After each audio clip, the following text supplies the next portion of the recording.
Yes, good morning प्यारे बच्चों। आप सभी कैसे हो बेटा? सबने जो अब तक मैंने पढ़ाया वो सब पढ़ लिया? तो बच्चे, हर रोज की तरह ही हम क्या करने वाले हैं, आज के सुविचार से ही आज हम क्लास को स्टार्ट करेंगे। ठीक है? तो आज का सुविचार क्या है? समझदार इंसान ना किसी की बुराई करता है, ना सुनता है, ना ही वो किसी की बुराई को करता है। ओके। तो यानी कि जो इंसान, जो समझदार होते हैं, जो बुद्धिमान होते हैं, वे क्या करते हैं? वे किसी भी व्यक्ति की बुराई को नहीं सुनते हैं और ना ही वे किसी की बुराई करते हैं। आप इसमें से किस प्रकार के इंसान हैं जो हर किसी की बुराई करता है, हर किसी की बुराई को सुनना पसंद करते हैं? क्या आप ऐसे व्यक्ति हो, या ऐसे व्यक्ति हो जो किसी की भी बुराई नहीं सुनता है और ना किसी की बुराई को करता है? तो बेटा, हमेशा ऐसे इंसान बनिए जो सबका सम्मान करे, सबकी अच्छाई करे और किसी की भी बुराई ना करे। बेटा, जिस समय आप दूसरों की बुराई करते हो, ओके, जिस समय आप दूसरों की बुराई करते हो, आप ये समझिए कि आप में कितनी बुराइयां हैं। तो आपको क्या करना चाहिए? सबसे पहले आपको अपनी बुराइयों पर सुधार करना चाहिए। जब आपको लगे कि आपकी बुराइयां सुधर गई है, तभी आप क्या कर सकते हैं? दूसरे के बारे में कुछ बोल सकते हैं। तब भी आप उनकी बुराई नहीं कर सकते। ठीक है? तो ये बात को हमेशा ध्यान रखिएगा बेटा, कि अच्छे इंसान बनने के लिए किसी की भी बुराई ना सुने और ना किसी की बुराई आप करें। ये याद रखेंगे आप? ओके। तो हम लोग क्या पढ़ रहे थे? हम लोग जो है फसल उत्पादन एवं प्रबंध के बारे में पढ़ रहे थे। इस चैप्टर को हमने ऑलमोस्ट कवर कर लिया है, जिसमें कि हमने क्या क्या पढ़ा? कृषि उत्पादन के लिए कौन कौन से जो विधियां हैं वो पढ़ लिए हमने। मिट्टी को कैसे तैयार किया जाता है, बुआई कैसे की जाती है, किस प्रकार के बीजों का उपयोग होता है, खाद एवं उर्वरक क्या होते हैं ये हमने पढ़ा। खाद और उर्वरक के बीच में या उनके अंतर क्या है, उनके डिफरेंस क्या है, ये पढ़ा हमने। सिंचाई या इरिगेशन के बारे में पढ़ा, जिसमें कि हमने ड्रिप इरिगेशन के बारे में पढ़ा, स्प्रिंकलर के बारे में पढ़ा। खरपतवार यानी कि वीड्स से सुरक्षा कैसे की जाती है, वो भी हमने पढ़ा। अब बेटा, अब जो आपके टेक्स्ट बुक में है, जो इम्पोर्टेंट जो फसल उत्पादन के बारे में जो लास्ट के जो स्टेप्स हैं, वो है कटाई और भंडारण, हार्वेस्टिंग एंड स्टोरेज। ओके। अब ये कटाई और भंडारण क्या होता है? तो बेटा, आपको पता है जब फसल पक जाती है, ओके, तो हम खेतों में ऐसे ही नहीं छोड़ देते उसको, नहीं छोड़ते ना। तो जो कटाई होती है या हार्वेस्टिंग होती है, ये एक बहुत ही महत्वपूर्ण कार्य होता है। फसल पक जाने के बाद उसे काटना, उसी को हम हार्वेस्टिंग या कटाई कहते हैं। क्या? फसल पक जाने पर उसको काटना, उसी को हम कटाई या हार्वेस्टिंग कहते हैं। अब हार्वेस्टिंग कैसे किया जाता है, किन किन चीज़ों का उपयोग, किन किन औजारों का उपयोग हम करते हैं, ज़रा देख कर आए हम लोग। देखेंगे बेटा? चलिए देखते हैं। हम लोग जब हार्वेस्टिंग करते हैं हम लोग, तो किन किन चीज़ों का हम लोग प्रयोग करते हैं, किन किन औजारों का हम प्रयोग करते हैं। जो हमारे किसान हैं वो कैसे कैसे चीज़ों का प्रयोग करते हैं, देख कर आते हैं। ओके, चलिए। एक मिनट। जो है, पहले के ज़माने में क्या किया करते थे, किन किन चीज़ों का प्रयोग करते थे बेटा? हाँ, बिल्कुल सही कहा आपने, है ना। दरांती जैसी औजारों का प्रयोग जो है किया करते थे। तो इसी से जो है किसान जो है फसल की कटाई करते थे। लेकिन जैसे जैसे समय आगे बीतता गया, क्या होने लगा? क्या होने लगा बताइए बेटा? आधुनिक मशीनें आने लग गई, है ना, हार्वेस्टर जैसे मशीनें आने लगी, जिससे कि हार्वेस्टिंग जो है बहुत ही आसान होने लगा। ये देखो बेटा, आप देख रहे हो यहाँ पर, देखो बड़े पैमाने पर फसलों की कटाई इन मशीनों से की जा सकती है। ओके। तो बड़े बड़े पैमाने पर जो फसल है उसकी कटाई के लिए क्या किया जाता है? बड़े बड़े हार्वेस्टिंग मशीनों का जो है प्रयोग हम लोग करते हैं, या हमारे किसान जो है वो करते हैं। फिर उसके बाद उसके बाद क्या किया जाता है, उसके बाद उसकी थ्रेशिंग होती है। थ्रेशिंग यानी क्या होता है बेटा, यानी कि उसको जो फसल, कटी हुई फसल है, उसको भूसे से जो है, उसके जो दाने हैं या उसके जो अनाज है, उसको निकाला जाता है। तो उसके लिए भी आजकल आधुनिक मशीन्स है, जैसे कि थ्रेशर्स है। तो ये क्या करते हैं, जो भूसा है उसमें से अनाज को है क्या किया जाता है, अलग कर देते हैं। तो आप सोचते होंगे कि अभी तो मशीन्स है, तो पहले के ज़माने में, पहले के काल में ये जो थ्रेशिंग जो है ये कैसे किया जाता था, भूसे को जो है दाने से किस तरह से अलग किया जाता है। तो देखो बेटा, आप यहाँ पे देख सकते हो कुछ लोग क्या कर रहे हैं, बड़ी मात्रा में भूसे को पीट पीट कर, क्या करके, पीट पीट कर उसमें से दानों को या फिर अनाजों को जो है बाहर निकाल रहे हैं। तो इसी प्रोसेस को जो है क्या कहते हैं, थ्रेशिंग कहते हैं। तो आपको पता लगा हार्वेस्टिंग क्या है और थ्रेशिंग क्या है, इन दोनों में डिफरेंस क्या है, पता लग गया बेटा। हार्वेस्टिंग वो प्रोसेस होता है जिसे हम कटाई कहते हैं, है ना। यानी कि जब फसल पूरी तरह से पक जाता है, तो हम उसको फसल में यानी कि खेतों में ही ना रहने देकर क्या करते हैं, कटाई का कार्य करते हैं। इसका कार्य सबसे पहले किसे किया जाता था, दरांती जैसे औजारों से किया जाता था। ओके। और उसके बाद फिर किसे करने लग पड़े, हाँ, हार्वेस्टर की मदद से, है ना, हार्वेस्टिंग की मदद से, हार्वेस्टर्स की मदद से हार्वेस्टिंग का प्रोसेस होने लगा। अब कटी गई फसल या काटी हुई फसल जो है, उसको, उसकी जो बीज है उसको भूसे से अलग करने की प्रक्रिया को थ्रेशिंग कहते हैं। तो आप हार्वेस्टिंग के साथ साथ बच्चे इस जो है टर्म को भी याद रखिए, थ्रेशिंग। ओके। हार्वेस्टिंग और थ्रेशिंग ये दोनों बहुत इंपॉर्टेंट प्रोसेस है। कट ये पहला हार्वेस्टिंग क्या है कि फसल को काटना, पकी हुई फसल को काटना। थ्रेशिंग क्या है, कटी गई फसल से बीज को भूसे से अलग करने की प्रक्रिया ही क्या कहलाती है, थ्रेशिंग कहलाती है। और ये कार्य जो है, जैसे कि मैंने अभी आपको दिखाया, कंबाइन मशीन द्वारा किया जाता है। ओके। तो कंबाइन मशीन क्या होती है, कंबाइन मशीन यानी कि हार्वेस्टिंग का प्रोसेस भी करती है, साथ साथ थ्रेशिंग का प्रोसेस भी करते हैं। तो ऐसे ऐसे मशीन्स भी जो है आजकल हमें उपलब्ध है। ओके। अब हम बात करते हैं किसकी, भंडारण की या स्टोरेज की बात करते हैं। अब बेटा, कटी हुई फसल जो होती है उसको हमने कहा कि थ्रेशिंग के द्वारा हम क्या करते हैं, उसका हम लोग जी हाँ, बीज में से उसको क्या किया जाता है, उसको हम लोग अलग कर देते हैं, भूसे से अलग कर देते हैं। अब उसका सही प्रकार से भंडारण करना या स्टोरेज करना बहुत जरूरी होता है।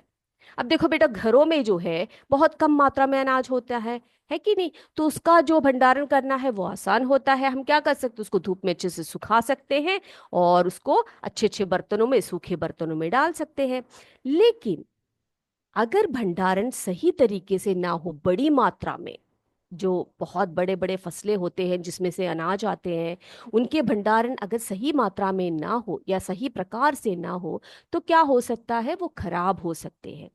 तो बेटा, अब अभी आपको हम दिखाते हैं कि अगर भंडारण का सही प्रयोग ना हो तो किस प्रकार से जो है अनाज खराब हो जाते हैं, देखेंगे आप लोग। तो बेटा, जो अनाज है वो खराब कब होता है, कब होता है बेटा बताइए। जी हाँ, जब वो पूरी तरह से सूखे ना हो और उसमें कोई नमी रह जाती है ना। तो नमी सब रहने से क्या होता है, जो अनाज है वो बहुत जल्दी खराब हो जाते हैं। तो उसमें कई प्रकार के कीट पतंगे आ जाते हैं और हमें जो है खाने योग्य नहीं रखते, है ना। तो फसल का सही भंडारण ना होने पर उसकी नमी कीड़े, चूहे एवं सूक्ष्म जीवों द्वारा वे नष्ट कर देते हैं। ठीक है। तो इनका सुखाना बहुत जरूरी है।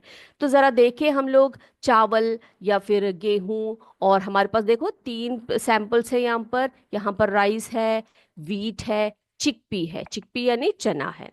ओके। तो इन तीनों अनाजों को, यानी कि ये तो हमारा पल्स हो गया, ये दोनों अनाज हो गए, है ना। अब इनका देख हम जरूर जरा देखें, इनमें अगर नमी पड़ जाए, अगर इसका सही प्रकार से हम भंडारण ना करें, तो क्या हो सकता है, देखेंगे हम लोग। चलिए देखते हैं। चलिए बेटा, तो सबसे पहले हम लोग क्या करने वाले हैं, ये जो राइस है ये थोड़ा सा गीला है या नम है। ओके। तो हम क्या करेंगे, इसको जो है ले जाएंगे हम इस बर्तन में डाल के रख देंगे। सोचिए हमारे पास ऐसा एक जो है अनाज आया हुआ है, हमने बाजार से खरीदा है, और हम क्या करने वाले हैं, इसका भंडारण यानी कि हमने अपने घर में इसका स्टोरेज कर दिया। ओके, देख लिया आपने। तो उसके बाद हम इसको लिड को हम लोग इसको क्या करेंगे, क्लोज कर देंगे। रख दिया हमने घर में, टिन में प्रॉपरली बंद करके रख दिया। अब अगला है गेहूं। तो गेहूं आपकी माँ क्या करेगी, बाजार से लेकर आएगी, बोलेगी कि चलिए हम गेहूं को स्टोर करके रखते हैं। तो जो आपको गेहूं मिला है बाजार से, वो पूरी तरह से सूखा नहीं है, वो नम है। हाँ, तो उसका भी भंडारण आपकी माँ जो है वो किसमें कर रही है, एक जो है स्टोरेज बर्तन में उसमें डाल के रखेगी। उसके बाद उसको ढक कर रखेंगी वे। ओके। अब देखिए तीसरा बर्तन जो है, उसमें हम लोग क्या करने वाले हैं, कुछ चने जो हैं वो डालने वाले हैं। चने को भी डाल दिया और इसके ढक्कन को भी ढक दिया। अब क्या होने वाला है बेटा, देखते हैं। देखें हम लोग अब क्या होने वाला है। चलिए, अब कुछ दिनों बाद आपने उन बर्तनों को इसी तरह से रखा। हमने तो सोच लिया, बड़ी आराम से हमने सोच लिया, चलो हमने तो बाजार से चीजें खरीदी है और उसको हमने सही रूप से हमने क्या कर रखा है, अच्छी तरह से बर्तनों में डाल के रखा है। ओके। तो हम देखते हैं जिन अनाजों में या जिन पल्सेस में या जिन दालों में नमी की अगर मात्रा हो, अगर ठीक से सूखे ना हो, तो उनमें क्या हो सकता है, देखे जरा।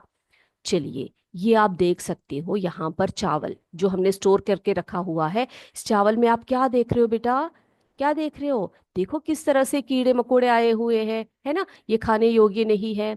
अब दूसरा देखते हैं, गेहूं को देखते हैं। अब गेहूं को भी आप देखेंगे, आराम से अच्छे से देखिए इसको।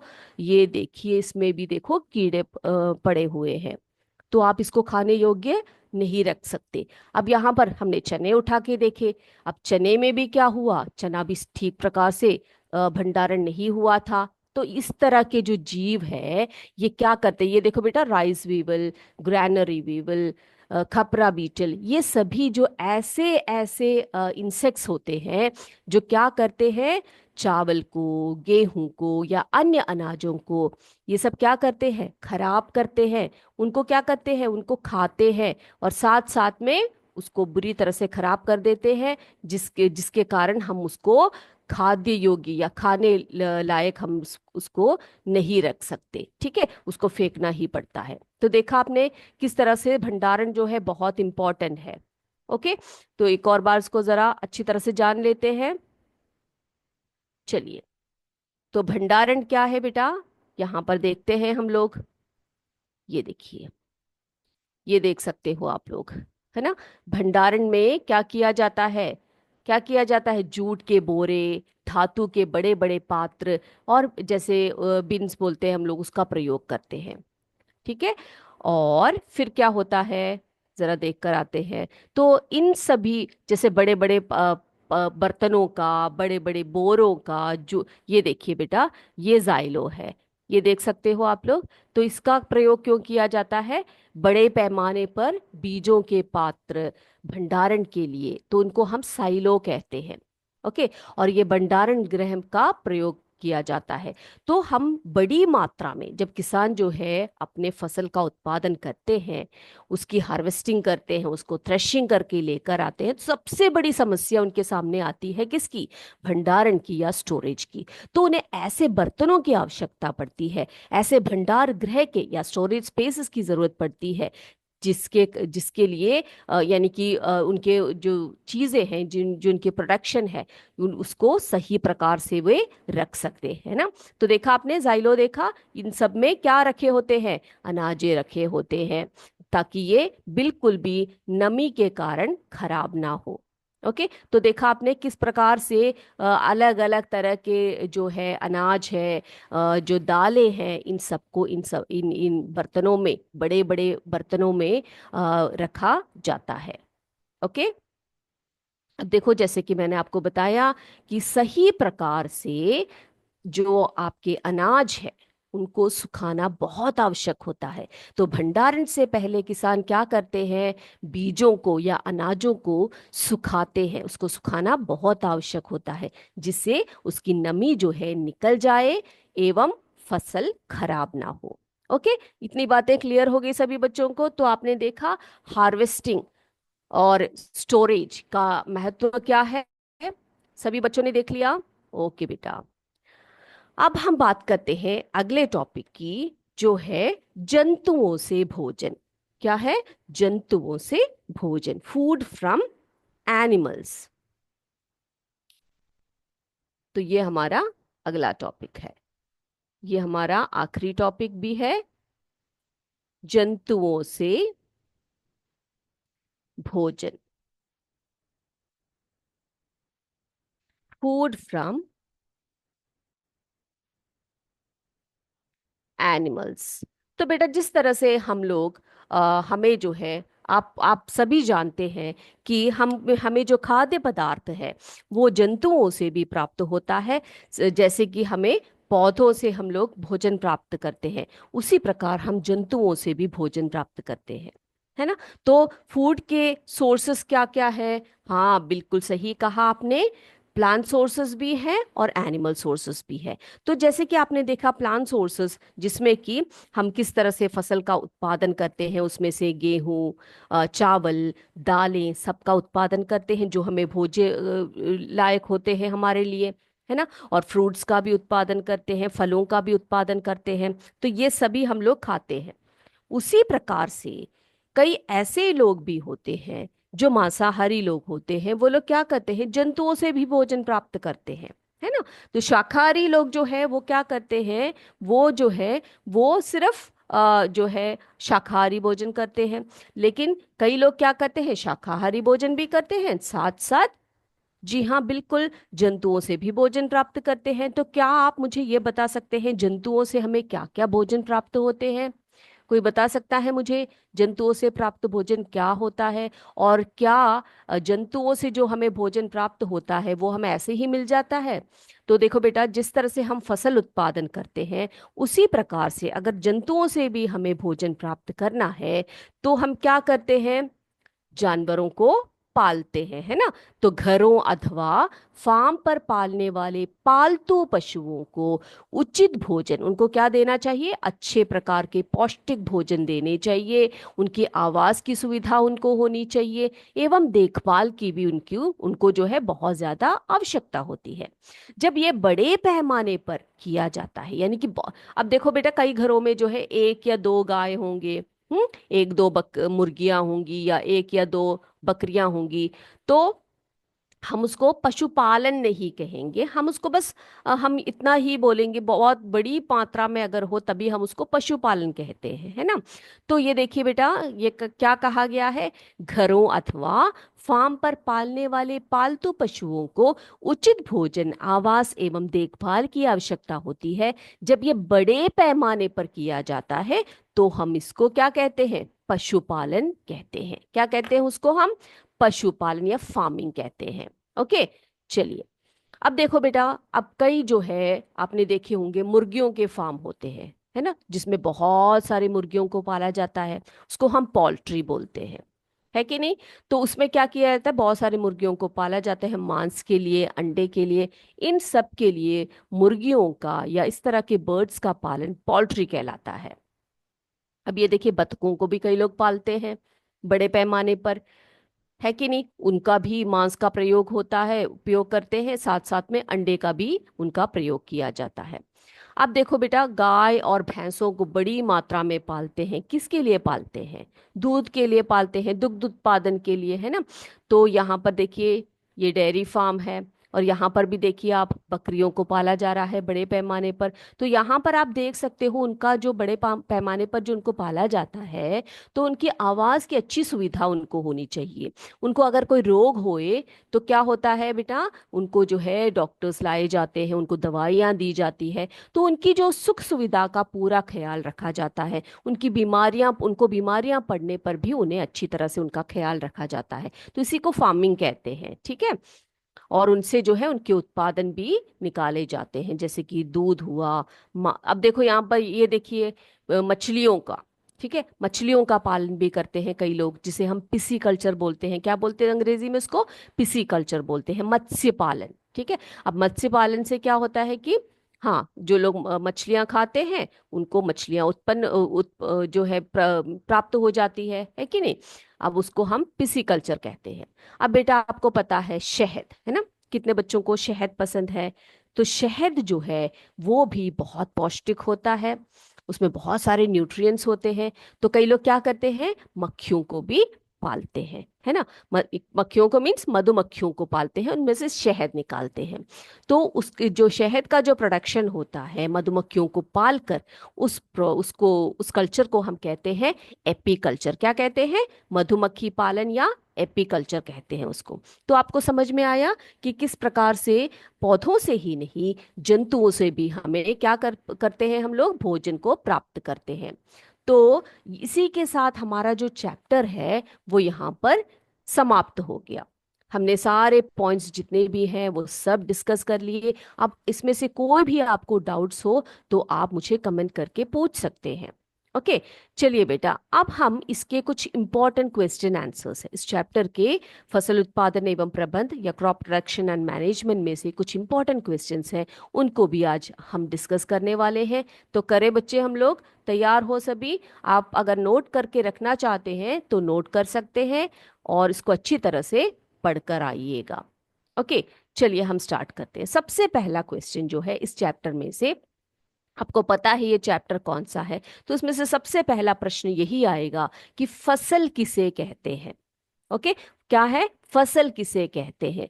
तो इस प्रकार का एक क्वेश्चन अगर आता है तो आप इसका आंसर कैसे दे सकते हैं।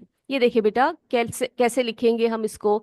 जब एक ही किस्म के पौधे किसी स्थान पर बड़े पैमाने पर उगाया जाता है तो इसे फसल कहते हैं।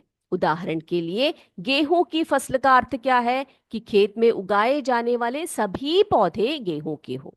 धान की फसल का अर्थ क्या होता है कि अगर किसी भी जगह पर उगाए बड़े पैमाने पर, ठीक है, बड़े पैमाने पर उगाए जाने वाले जो पौधे हैं वो सभी अगर धान के पौधे हैं तो हम उसको क्या कहेंगे, धान की फसल कहेंगे, है ना। तो फसल किसे कहते हैं, इसका डेफिनेशन कैसे लिखेंगे बेटा। जब एक ही किस्म के पौधे किसी स्थान पर बड़े पैमाने पर उगाए जाते हैं तो इसे फसल कहते हैं। तो उदाहरण सहित भी आप उसको अच्छी तरह से एक्सप्लेन कर सकते हैं। अब दूसरे प्रश्न की तरफ देखते जाते हैं।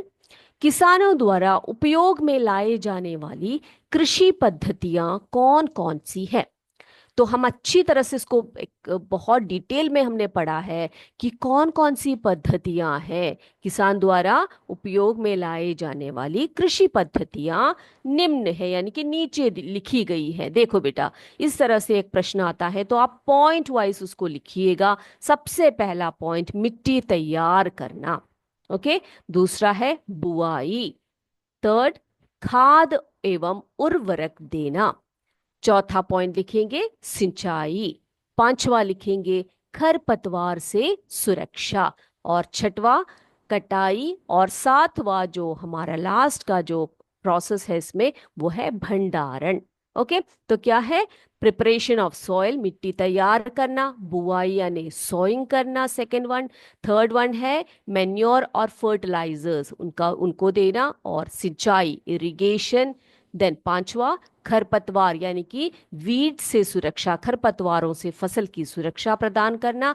फिर उसके बाद जब फसल पक जाती है तो उसको हार्वेस्टिंग किया जाता है ना, उसको, उस प्रोसेस को हम कटाई कहते हैं या हार्वेस्टिंग कहते हैं। और भंडारण क्या होता है बेटा, बेटा इसके बीच में आप थ्रेशिंग को मत भूलिएगा।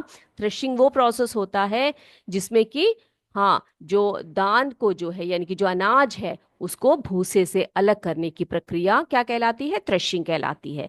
उसको भी आप लिख सकते हैं यहाँ पर, कटाई और थ्रेशिंग करके लिखेंगे आप। ओके, फिर इसके बाद सातवां है भंडारण। तो ये दोनों प्रोसेस आज हमने बहुत ही डिटेल में देखा है, उसको आप अच्छी तरह से पढ़ लीजिएगा। अगला है जुताई किसे कहते हैं। अगला क्वेश्चन, जुताई किसे कहते हैं। तो मिट्टी को उलटने पलटने एवं पोला करने की जो प्रक्रिया होती है उसी को जुताई कहते हैं। अब ये वन वर्ड क्वेश्चन यानी कि वो एक सेंटेंस में जो है क्वेश्चंस आते हैं, कई कई बार एक नंबर का क्वेश्चन आता है, जुताई किसे कहते हैं। तो आप सिंपल वे में लिखेंगे, मिट्टी को उलटने पलटने एवं पोला करने की प्रक्रिया को जुताई कहते हैं। ओके, चलिए। अब अगला है, खाद एवं उर्वरक क्या है। बेटा आपसे यहां पर पूछा गया है खाद और उर्वरक क्या है।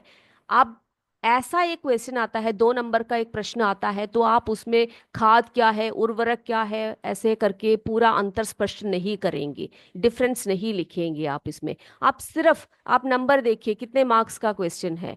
अगर ये 2 नंबर का ही क्वेश्चन है तो आप क्या लिखेंगे वहां पर कि वे पदार्थ, खाद एवं उर्वरक वे पदार्थ होते हैं जिन्हें मिट्टी में पोषक स्तर बनाए बनाए रखने के लिए मिलाया जाता है। ओके, तो इतने ही आंसर लिखने पर आपके नंबर आ जाएंगे। लेकिन अगर आपसे पूछा जा रहा है, क्वेश्चन में क्या आया है कि खाद एवं उर्वरक को एक्सप्लेन कीजिए, क्या है उसको एक्सप्लेन कीजिए, उसको अच्छी तरह से आप क्या करेंगे, एक्सप्लेन करके लिखेंगे, उसके उनके उनके अंतर को स्पष्ट करके आप लिखेंगे। तो पिछली क्लास में आपको याद है हमने अच्छी प्रकार से आपको दोनों के डिफरेंस बताए थे। खाद और उर्वरक क्या है बताए थे बेटा, खाद का निर्माण कैसे होता है, उर्वरक का निर्माण क्या होता है, खाद से पौधों में क्या क्या लाभ होते हैं, उर्वरक से क्या क्या लाभ होते हैं, लेकिन उर्वरक से कुछ हानियां भी होती हैं, वो क्या क्या है, ये सब आपको बताया था। उसको अच्छी तरह से स्पष्ट करके आप लिखेंगे। ओके, चलिए। अगला है, सीड ड्रिल क्या है, इसके उपयोग के क्या फायदे हैं। अब सीड ड्रिल क्या है, ये उपकरण बुवाई के लिए ट्रैक्टर में उपयोग किया जाता है। अब इसके फायदे पूछे गए हैं तो ये थोड़े से लंबे आंसर टाइप क्वेश्चंस हैं। तो क्या लिखेंगे आप, इसके द्वारा बीजों में समान दूरी एवं गहराई बनाए रखते हैं। जब बीजों को बोया जाता है तो सीड ड्रिल का प्रयोग करते हैं, है ना, ट्रैक्टर में इसको लगाया जाता है, सीड ड्रिल का प्रयोग किया जाता है। और क्या क्या इससे क्या फायदे होते हैं, बीजों को जो है समान दूरी में, ओके, गहराई में बोया जाता है, तभी तो बीज अच्छी तरह से उगेंगे, है ना, उसका जो है अंकुरण होगा। दूसरा देखिए, बुआई के बाद बीज मिट्टी द्वारा ढक दिया जाता है। देखो इसी मशीन के द्वारा क्या किया जाता है, बीज को बोने के बाद मिट्टी को उससे ढक दिया जाता है, नहीं तो क्या होगा, जो बर्ड्स होंगे या जो इंसेक्ट्स होंगे वो जल्दी से देख लेंगे उन सीड्स को, वो खा लेंगे, है ना। तो क्या किया जाता है, जब भी आप बीज को बोते हो उसके ऊपर से थोड़ी सी मिट्टी डाल देते हो, तो यही कार्य जो है सीड ड्रिल करता है। और इसके उपयोग से क्या होता है, श्रम और समय की बचत होती है। तो जैसे कि मैंने आपको बताया था, ऐसे ऐसे मशीन्स जो हमारे श्रम को कम करते हैं, समय की बचत करते हैं। देखो बेटा, बड़े पैमाने पर जो किसान फसल उगाते हैं उनके लिए जो मशीन्स है, जैसे कि सीड ड्रिल हुआ, ट्रैक्टर्स हुए, और जैसे हमने कहा हार्वेस्टर्स, थ्रेशर्स, ये सब मशीनें जो है बहुत बहुत उपयोगी होते हैं। तो आपने लिख लिया इसका आंसर, सीड ड्रिल क्या है, इसका उपयोग क्या है और इसके फायदे क्या क्या है। ओके, पहला, इसके द्वारा बीजों में समान दूरी एवं गहराई बनाए रखती है। बुआई के बाद बीज मिट्टी द्वारा ढक जा ढका सॉरी ढक दिया जाता है। इसके उपयोग से श्रम और समय की बचत होती है। देन, जैविक खाद बनाने के लिए अपशिष्टों का अपघटन किसके द्वारा होता है। ये बहुत ही इंपॉर्टेंट क्वेश्चन है बेटा, बहुत छोटा सा आंसर है लेकिन बहुत ही ज्यादा इंपॉर्टेंट क्वेश्चन है। जैविक खाद बनाने के लिए, जैसे कि मैंने आपको बताया था, अपशिष्टों का अपघटन होना बहुत जरूरी होता है। और इसका अपघटन कौन करते हैं, माइक्रो ऑर्गेनिजम्स करते हैं या सूक्ष्म जीव करते हैं, है ना। तो जैविक खाद बनाने के लिए अपशिष्टों का अपघटन सूक्ष्म जीवों द्वारा या माइक्रो ऑर्गेनिजम्स द्वारा होता है। चलिए, खेतों में लगातार फसल उगाने के क्या हानियां हैं। क्या होता है बेटा, अगर आप खेतों में लगातार फसल उगाएंगे और एक ही तरह के फसल उगाएंगे तो क्या होगा, क्या होगा, जो पौधे आप लगाओगे वो क्या करेंगे, वो पोषक तत्वों को खींचते जाएंगे उस भूमि में से, है ना। तो क्या होगा, पोषक तत्वों की कमी हो जाएगी। तो खेतों में लगातार फसल उगाने से या एक ही प्रकार के फसल उगाने से जो पोषक तत्व है उसकी कमी हो जाती है। जब इस तरह से पोषक तत्वों की कमी होती है तो क्या किया जाता है, बताइए। जी हाँ, बिल्कुल सही। खाद और उर्वरकों का, मैन्योर्स और जो फर्टिलाइजर्स है उनका उपयोग किसान करते हैं, है ना, ताकि फसल में जो है, जो खेत है, जो मिट्टी है, उसके पोषक तत्वों को, उसके न्यूट्रिएंट्स को बनाए रखे। चलिए फिर सिंचाई के मुख्य स्रोतों के नाम लिखिए। बहुत आसान क्वेश्चन है। आंसर कैसे लिखेंगे, कुएं, जलकूप, तालाब, झील, नदियां, बांध और नहर आदि। तो ये सब जो है सिंचाई के मुख्य स्रोत हैं। अब बेटा अगला देखिए, ये भी जो है बहुत इंपॉर्टेंट क्वेश्चन है, और ये जो है आपके एग्जाम में 5 मार्क्स के क्वेश्चंस में आते हैं।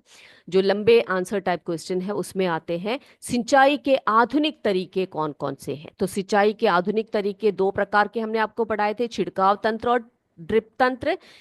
छिड़काव तंत्र क्या है? इस विधि का उपयोग असमतल भूमि में किया जाता है, जहां पर जल की, यहाँ पर बेटा काम नहीं, कम मात्रा में उपलब्ध होती है। जहां जल की मात्रा कम मात्रा में उपलब्ध होती है वहां पर छिड़काव तंत्र का प्रयोग होता है।